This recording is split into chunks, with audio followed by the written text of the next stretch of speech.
Good evening and gentlemen, welcome. We'll get straight into the managers ahead of a big Super Sunday. We've obviously got the Carabao Cup, which is Arsenal against Manchester City, and also Manchester United against Chelsea. But first and foremost, just seen the Arsenal result tonight. They've lost to Ostersund. They've won 4-2 on aggregate in the Europa League. We're going to discuss the longevity of managers at these football clubs, the lifespan perhaps within the Premier League for these managers.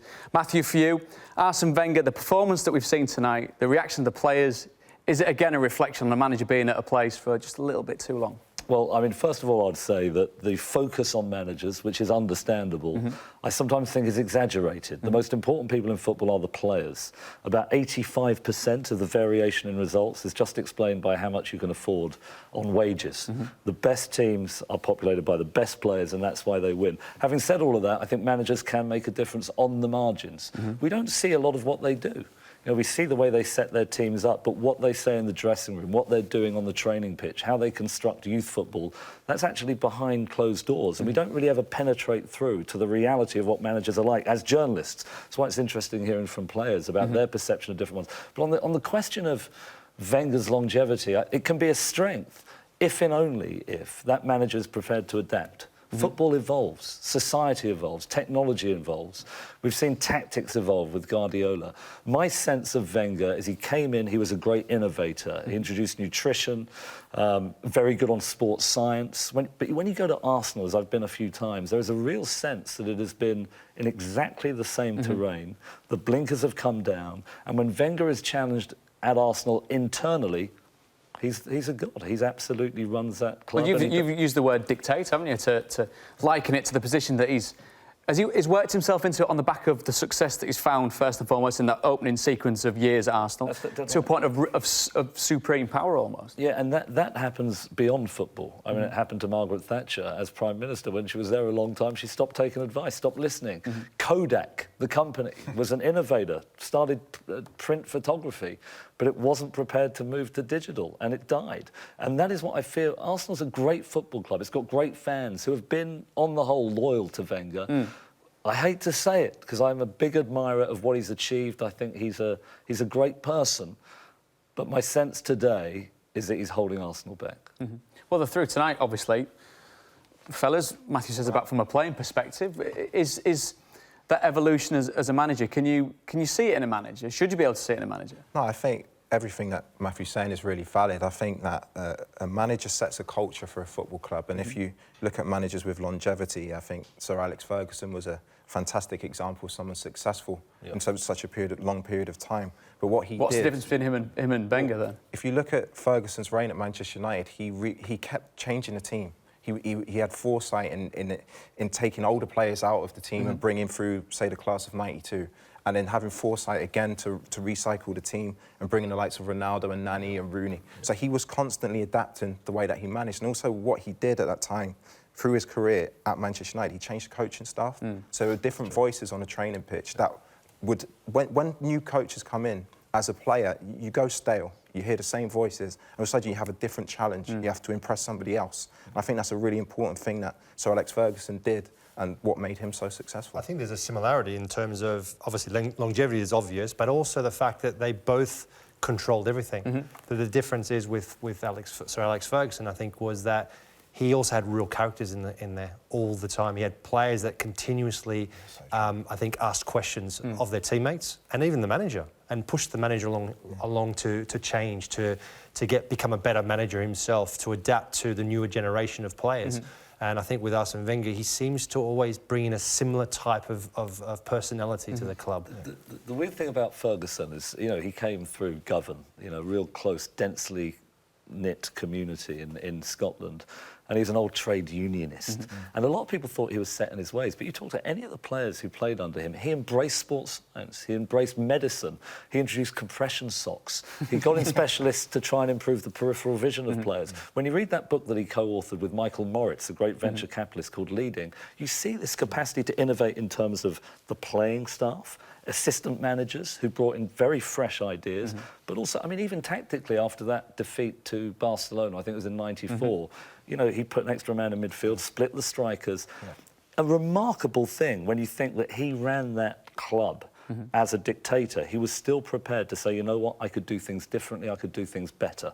And he was also prepared to cut his losses. If he thought he'd hired a player who wasn't right, he could stand up and say so. I think Wenger is often committed to the players, and he doesn't like to admit he's ever made a mistake. But I think culture and infrastructure are huge things at a football club. We're going to speak about managers' longevity, but I'm so interested in how clubs with consistent success have a consistent philosophy.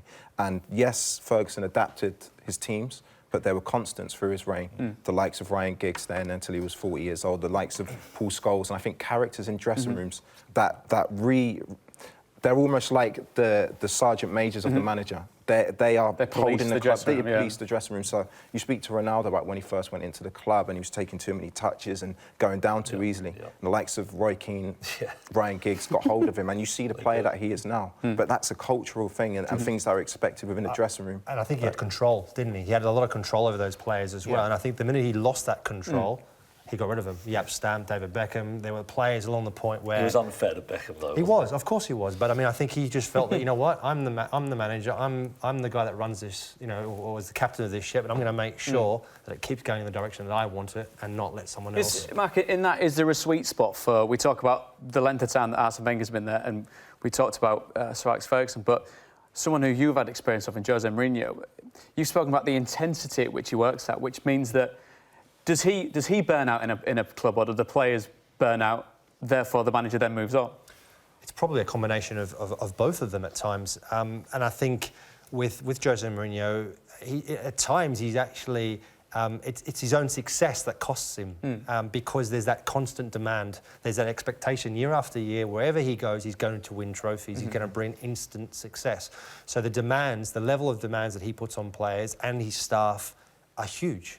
I mean, I loved it. I mean, it was an incredible experience, but I was only there for 18 months. That was a day-to-day experience, though, working there. It was, yeah. But I never let up in what he was after, where he wanted the club to go? No, not in terms of training, no. The only time we had to let up when there was 2 of us left after international break because everyone else was away, and there were 2 of us sitting there at training, and it was like, OK, we've got to train with the 21s. That was the only time. The rest of it was that intensity. But then, you know, José Mourinho didn't take those sessions when the 2 of us were the under-21s. It was the under-21s coach. So that's where you got a little bit of a breather. But every day there was that level of demand and expectation, and he constantly pushed those barriers, tried to lift the bar, tried to get you to exceed all your expectations. And for me, it was great. I mean, at that stage in my career, I was prepared to do whatever I wanted, whatever I could to go with that journey. But there are other players there that are kind of not used to that pressure and also never been told, you know, when they've done something wrong. They've always been told how wonderful they've been all the time and what a superstar they are. When you've got this guy coming in and, you know, pulling up a chair, pulling up a chair in a change room and going around, pointing around at players and going, right, you haven't been good enough. You need to, you know, pull your head back in line. You know, we need this level of performance is this high, and we're not anywhere near that at the moment. And well, if we just jump forward slightly with you're talking about him addressing top-level players that are big characters and real statures in the dressing room. When you see how we're perceiving his handling of Paul Pogba, is there a discrepancy in the Mourinho that you remember and recognise from being your manager to the one that you see handling this situation? No, because I think the public perception is very different to how he is actually dealing with Paul Pogba. You know, because he is very thoughtful, he's very considerate, he's somebody that will just want to try and get the best out of that individual. And, you know, we all know Paul Pogba is an immense talent. And at the moment in the UK, he hasn't performed anywhere near to the level that he has consistently day in day. He has had glimpses, he has had games where he's been excellent, but to find that consistency like he did at Juventus, and that's where Mourinho will be doing everything he possibly can to try and guide him along the way. I'll just ask a quick question on Mourinho. You know, my sense of him is that, yes, he's clearly a very good manager, has had a remarkable track record, does get instant results, struggles to sustain it. You know, second or third season, there's often an implosion. If you look at the Real Madrid players, they got sick of him in the end. He was too much of a narcissist. It was all about him. And if anything went wrong, he would blame the ball boys or the referees or a conspiracy amongst the fixture compilers. I think that can work in the short term. But adults, in the end, think this person is juvenile. That isn't the way to create an enriching, sustainable culture of the kind that Ferguson definitely created at United. The Chelsea players got completely sick of him. And I wonder whether or not you think that his man management skills, his ability to inspire, enthuse, and get people to raise their game, is that something he can do in the long term? Because when you watch him, honestly, I've got to say, when you see him on TV moaning in it's- the way that he does, I think I would find it difficult as a player to respect somebody with that really personality. It's really interesting that you say when you see him on TV, because I speak to a lot of players that have played under him, love him. Absolutely couldn't say a word against him about his man management, how he treats players. So it's really interesting how someone can have a persona on the camera or in the public eye, and a persona within the dressing room. And yes, he had problems at Real Madrid, but we have to remember that Real Madrid team were against probably the best team of all time in Barcelona, and Mourinho's a winner, and he'll do anything to Chelsea, win. How do you explain that terrible season? They had exactly. It could be a burnout, but every manager goes through a dip in form, or a dip where they don't get the results they require. But that period at Real Madrid, he was up against probably the best team of all time.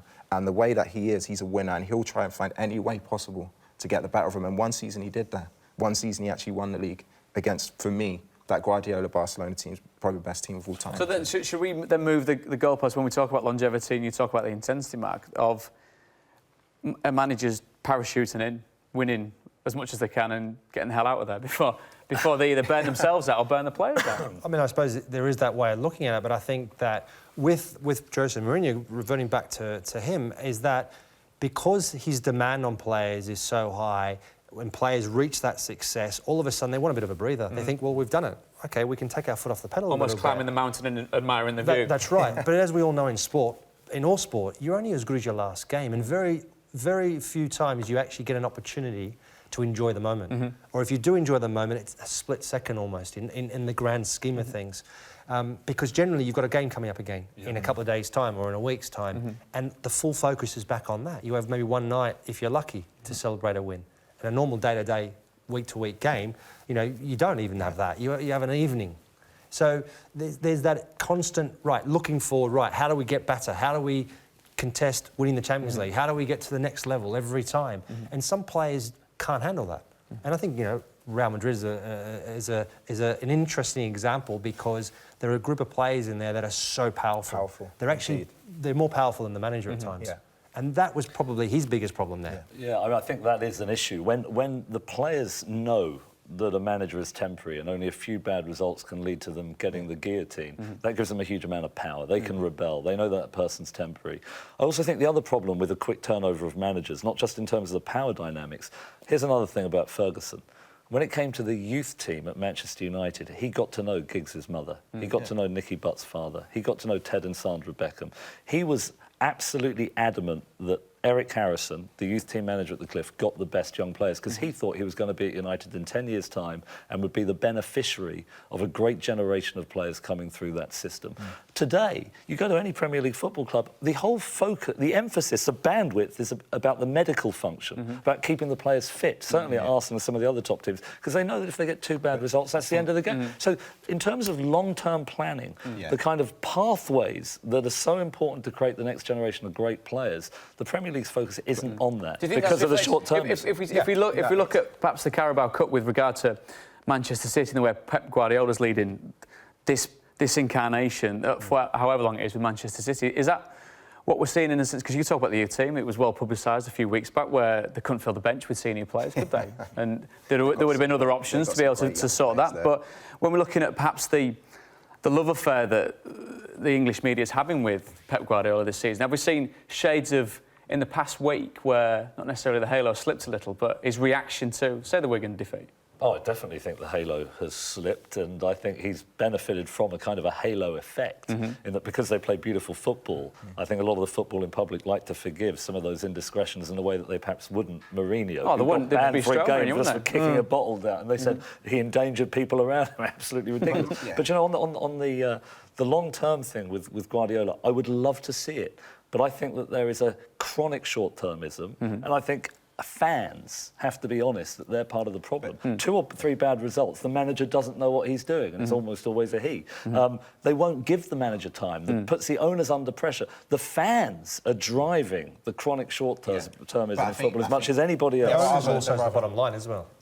Staying in the Premier League, winning the Premier League, whatever. It's the bottom line. It's the numbers. So if a club is under a bit of a slide, even 2-3 games, whatever it is, all of a sudden the pressure is enormous. If you look at Alex Ferguson, he was ahead of his time. He wasn't a manager. He's now what you would call a sporting director because he set up, in the time that he struggled, and we will talk about Mark Robins' goal and the FA Cup and winning that, but in that time that he didn't win a trophy, he built the club from the bottom up. He set up the youth system, he set up the culture of the club, and then success followed. And it's really interesting speaking about Pep Guardiola because the biggest appointment at Manchester City before him was the appointment of Begiristain, who's now the sporting director of Manchester City. And I think we're talking about a Manchester City now who do have their eye on the long term, who are signing young players, who have a key way of playing and a philosophy. And I think they're going to go on and I think they're going to create a dynasty at that football club. So that's the word you're going to use, dynasty. That you said about creating a culture. Is a 3-year spell then a microculture? Is it? I think. Or are you looking for them to join these dots together? If you look at Guardiola's tenure at Barcelona, he went there and he almost burnt himself out. We speak about intensity. He had to go to New York for a year. But then Luis Enrique comes in. Says a lot when you go to the busiest city on the planet. Exactly. But Luis Enrique comes in and Barcelona's period of success continues because there's a key philosophy throughout that football club and a way of playing. And they won the Champions League again. And this is my point. Maybe now longevity is not about the head coach or the manager. It's about having an infrastructure in place where a football club has a key identity and a culture and a way of playing. Well, there you go then. Would you say that, could you class Chelsea in that with Antonio Conte? The current Premier League champions. Out of the 4 managers that will be in action, or 4 of the 6 managers that will be in action on Sunday, he seems to be the one who is most vulnerable. Yet he's the one with the medal around his neck and the trophy. He is. I mean, but I think it all started from the summer as well, isn't it? There's been a lot of rumblings around the club and the manager being unhappy with the acquisitions at the club, who bought who in, and I don't think for 1 minute that the manager didn't have a say in any of the players that have come into the club. I mean, the club operate at a certain way, and I think that the club has been very, very successful in the past. And I think it's a bit of a power struggle. And we know at Chelsea, at any club, and people always refer to Chelsea, it's always Chelsea. It's not just Chelsea, it's any club, any big club. Whenever there's a power struggle, whenever a manager is then trying to take over a bit more control, generally there's only one winner, and that's the club. In that sense, and having been on the inside of that and seeing not necessarily how Roman Abramovich operates, but I'd say out of the 4 that we're talking about, his shadow looms largest over. Well, he's the owner of the club, which is understandable. So he's going to make billions of pounds have gone into that, of course, and it's understandable from that point of view. But from each other. We talked about Wenger working his way into a position of power. Mourinho seems to not necessarily do whatever he likes, but he's very much that. Pep Guardiola indulged in the sense of who he wants and where he wants it. And Conte seems to be the one that is just doffing his cap and then moving on to the next manager. He does. I mean, I think, again, it depends on how you look at it. So is it a case of the manager is then wants to go in a different direction to what the club wants to do? I mean, the club have got a philosophy on how they operate. They do bring in a lot of players, they loan them out, they sell a lot of those players at a profit. Often those players don't make it into the first team. But there is a system. We talk about a system. It's a very, very different system to say what Manchester City are doing. Yeah, but we spoke about Mourinho's season where they finished 10th, and there was all types going on behind the scenes of power struggles, and Conte comes in, new voice, players play fantastic football for a year, and then it just reverts back to type because of the infrastructure of the football club. So you can't have long-term consistent success without an infrastructure in place. And your point about the importance of managers, it's more the importance of the structure behind the manager. So you talk about Mourinho won the league, then they finished 10th, and the next year they won the league. So there's that's in 2 years, in 3 years, they've won the league twice. There is still that consistency. That's true. But what I'm saying is you're more prone to having peaks and dips. Because it's so volatile that having a consistent infrastructure. What do you mean? So I'm talking about having everybody in roles where everybody. So you have a manager that has a way of playing. So your recruitment fits into the way that the manager wants to play, or a sporting director that recruits a head coach or a manager that has the same philosophy of play, the same values in terms of your culture, in terms of your youth development, in terms of your system on the pitch, your principles. If those roles and people have different ideas and overlap, which is what I'm seeing in the recruitment at Chelsea now, you're not going to have long-term consistent success. And I see it at Manchester City. So, I mean, I think. It's a very interesting point. I mean, I think my only concern about that would be, let's say, for example, you had a club that had a consistent tactical plan through the youth team all the way to the senior team, so people began to understand a particular way of playing, what role they should be doing at a particular point in time, depending on where the pattern of players were around them.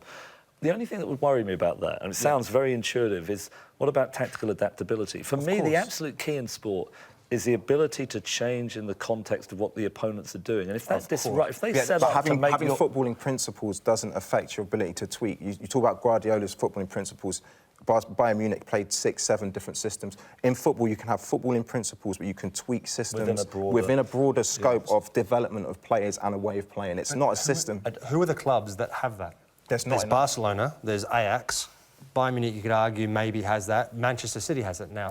On a smaller scale, you can speak about Villarreal, who are punching above their weight in Spain, or Swansea up to a certain point, who came up through the leagues and went completely away from that identity. And now they're trying to find a way. Swansea, I felt they're originally too scared to follow the Premier League. Is that what it was? Exactly, and it comes down to fear. Is that where, when the trapdoor suddenly looms into view, does that go out the window? Stick with Sean Dyche. Burnley stick with Sean Dyche. He has a key fundamental way of playing. Get promoted. Get relegated, lose Ings, Trippier, and other very, very good players. Keep faith with the manager, keep faith with their philosophy, come back up, and now they're punching way above their weight in terms of budget spend, in terms of transfers. And that, for me, it's clear as day that that's the way to go if you want your club to have long-term success. Do we buy into, in England, Matthew, and I'm intrigued, having known that you've studied different countries and different ways that sporting organisations operate, when we talk about the culture of the manager, we buy into the personality of the man more than the actual position. So, like you say, take one out, take another one who's going to be just as successful, but this one smiles a bit more, he's got a better soundbite. So I think there's a huge amount of that. I think that us in the print media, a lot of the cycle is around the press conference. And if they've had a press conference, well, they're confident and they're in the ascendancy. You know, the narrative typically ought to follow the result. And it's the thing that I fear the most is that the emphasis on the manager denudes responsibility from the players. See, what we want are players taking responsibility, stepping up. If the opposition do something odd, instead of looking to the bench the whole time, stepping up and doing something different, having a conversation. But that's created often from the bench. So that sort of feeling can more often be actually created by the coaching staff. So how it operates on the training field, how I've had coaches in the past who literally move you a metre one way or the other way. And it's kind of like, then players start to second guess. Then they start to think, well, actually, if I'm out of position here, I better check with the boss. Otherwise, I'm going to cop it. So is that management insecurity or... Yeah, I mean, I think there's the side of wanting to be in total control, are so determined and so sure of the way they play. This is the way you have to play, and this is what we're going to do. You have to make sure you're in that position to pass the ball, and the movement has to be in this sort of direction. And I think that, do you think that's dangerous? I think when it's too rigid, I mean, that would be my criticism of Swansea. The particular patterns are highly top-down. They're laid down in advance, what you need to do at particular points of time in the game. My sense about Guardiola is, although you're right, there's broad tactical parameters, the players have, particularly in the forward parts of the pitch, have huge latitude to decide how they want to react at any given point in time. That gives them responsibility. They can use their creative judgments. You get patterns of play that the opposition can't anticipate. And I think if that's what you mean by having a philosophy with a lot of adaptability within it, then that's ideal. But it's very difficult to get that when the manager, when the manager's turning over all the time, to get that long-term vision is extremely difficult. Well, the interesting thing is whether or not Manchester City, beyond Pep Guardiola, stick to that. Whether they do or not, because the next big day, because I want to do it my way. Exactly. So in that case, well, I'll take over as a manager, but I want to do this, and I want this player, that player, because managers more often than not come into a club because of their own insecurities. Go, well, the team's done really well, but they feel like they have to change something because if they don't change it, it's never really their team. It's interesting you say that, but you spoke about being at Leicester and the fact that the end point when Leicester were fighting against relegation, and the fact that Ranieri came in and he was humble enough to kind of just let the players continue the way that they played. And then you saw the success that Leicester had. That season was incredible. It was amazing. Amazing. I mean, there was only one or two different players. I mean, Conte was the most notable one. There's a lot of question mark. I mean, there's a lot of people holding their hands up now saying, I brought him in and I was part of that. But he was the massive difference in that. Second season, he got carried away with it.